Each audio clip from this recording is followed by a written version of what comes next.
What's up, everyone? Welcome to another CardFellas Shorty. This is the bite-sized version of our podcast/videocast. We're on YouTube. We're on anywhere you get your podcasts. We're talking about one-of-one autographs today. And there was something that we saw this week, Chris, that got us thinking, what's going on in this one-of-one autograph world? And it started with a tweet from a former major league pitcher by the name of Phil Hughes, and big hobbyist, by the way. He tweeted this, and I'm going to read it verbatim. For those interested in one-of-one rarity in Archive SIG edition, I was asked to sign 800 cards for the retired player release. 74 out of the 80 were one-of-ones. Interesting. Eyebrows went up for you and I, Chris. What do you think about that tweet and that news? Yeah, as exciting as I actually love watching people open that stuff, especially, you watch like Jab's family open a case of it. And there will be a couple of really kind of cool cards when he opens a case of it. And I love the look of the buyback signatures and, the cards. And it's fun to see it. But man, I'll tell you what, if you're trying to make money opening those boxes, you are fooling yourself because, most of the stuff that comes out of there, you can buy those for like $10 on eBay, and you're buying those boxes for 60 and 70 a piece. And it doesn't make a lot of sense. The one-of-one thing though is super, super interesting. I think manufacturers, smartly so, are creating scarcity with some of their cards, which is a good idea. I mean, that's how we get value, and everybody wants value in their collection. Even if they're not planning to sell it, they want value in their collection. So that's a good idea. But I think when people pull one-of-one cards, a lot of times they think what they're pulling is a little bit more special than it really is. You take a look at some of these football sets from last year, and you pull a guy like Mac Jones, and his one-of-one cards are certainly going to be worth a lot, as they should be. But it's really interesting to see the differences in prices. Like, you'll see some one-of-one Mac Jones cards sell for $500 or $600, and then someone else will have one listed for $40,000. And it's like, but they're seeing, headlines in the news of these different one-of-one cards selling for six figures, and they want a little piece of the action. And I get it, but a one-of-one, as shown in this Phil Hughes tweet, isn't what it's all wrapped up to be. A lot of times you've got a one-of-one of a card, and then they sell the printing plates one-of-one of that same card, and then maybe Mac Jones is in 8 different inserts as well, and there's superfractors and all that type of stuff of those. Right. So really, maybe, there could potentially be 15, 20 one-of-ones of each player in any given set. Now, the odds of pulling one of those is still extremely rare. The card is still extremely rare, but it's not as rare one-of-one as you think it is. And especially like you look at this Phil Hughes thing, they're one-of-one, but there's 80 of them. So really they're one of 80 one-of-ones, and that's kind of a different way to look at it. Yeah, and I think that's the one thing that I thought of too, is there's a lot more one-of-ones out there than we know, and that's the thing that I think was made clear with this tweet. And God bless Phil for being transparent and not trying to hide it. And I know, again, he's a hobbyist. He's a really good, he's really enjoyable to watch too, what he's collecting and what he rips and stuff. So he's gonna pull the curtain back a little bit and show what's happening in the hobby for other hobbyists. You did mention these are still unique, right? The one-of-ones are still unique, and they are one-of-one of cards. So when he says he's signing 74 one-of-ones, they are different cards. They are all unique cards. So they do have some interesting aspect to them because it is that one of that card. But it's not the one-of-one. Boy, that's the only card that he signed with the one-of-one on it. That's what that's the difference. But so if you like the card, and if you like the aesthetics and the art of the card, and it's a one-of-one, then it's way more valuable to you. And like you mentioned with the Mac Jones, you're trying to either set the market for an investor or a Mac Jones super fan that's trying to get all of his cards. And that's really kind of the hard thing with some of these one-of-ones is you have to kind of find the right market for it. And even some of these low-numbered cards. You and I were talking a little bit about this off camera, away from microphones, was, manufacturing some of these low pops. There's a lot of cards out there right now that you and I have that have populations under 10 when it comes to PSA. And when we're talking about graded PSA cards, PSA 10, there are fewer than 10 of them.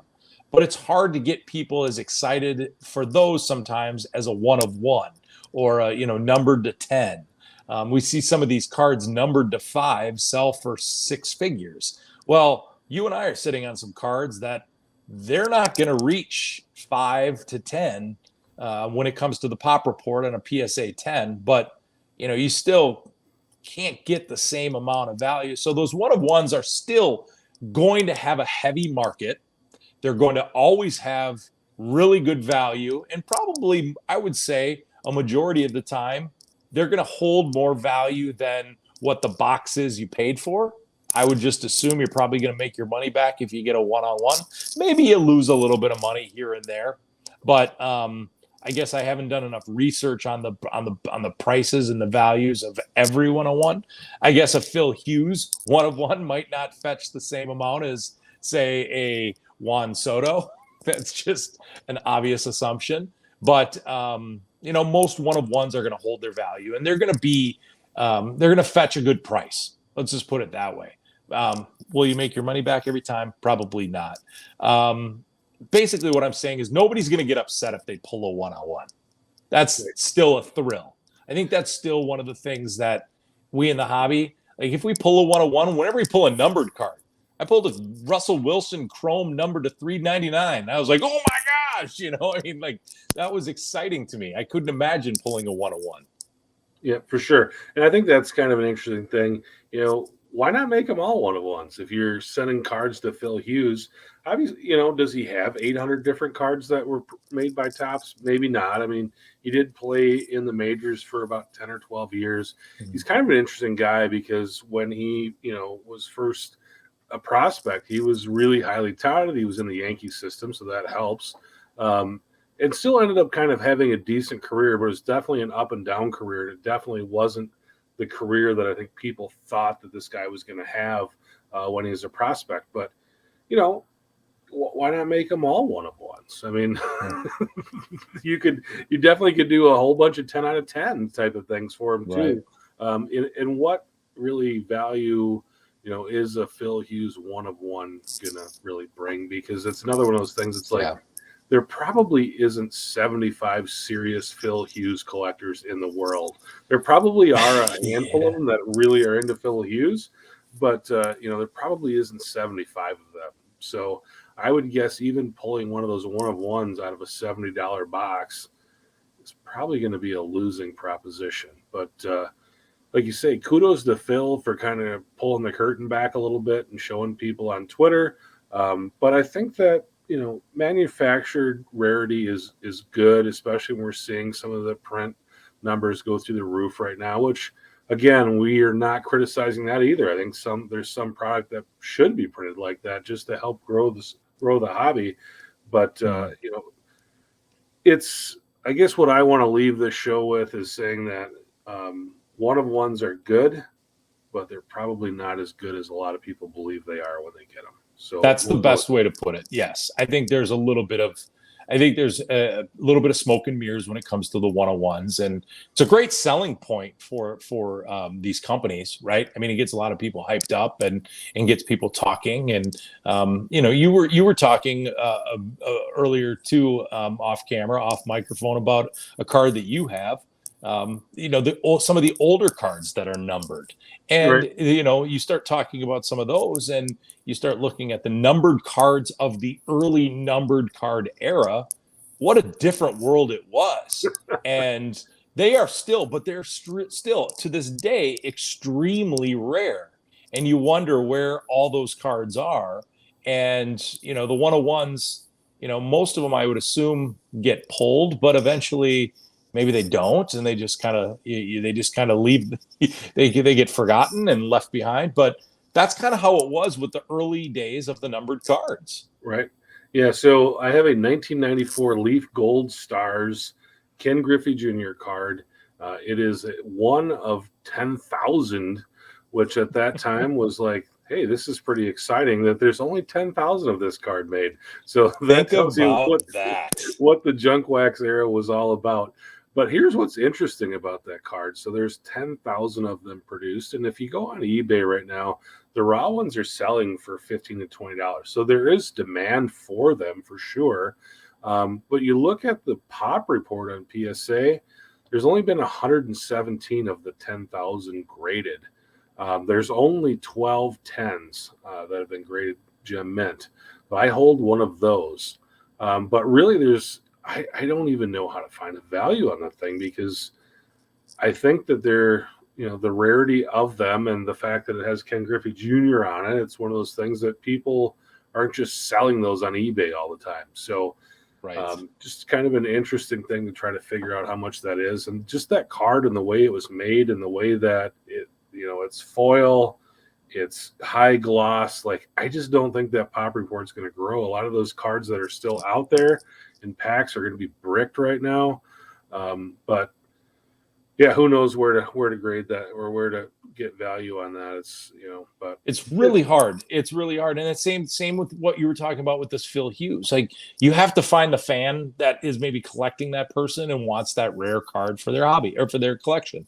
And that's you really set you can set the market. Right. The matter is finding the right person to buy that one card. And that's the hard part. And that's kind of the fun part too. But if you're looking to make money, it's not the best thing. But speaking of making money, and I think we can wrap up this shorty with this note. Maybe you saw it, Chris.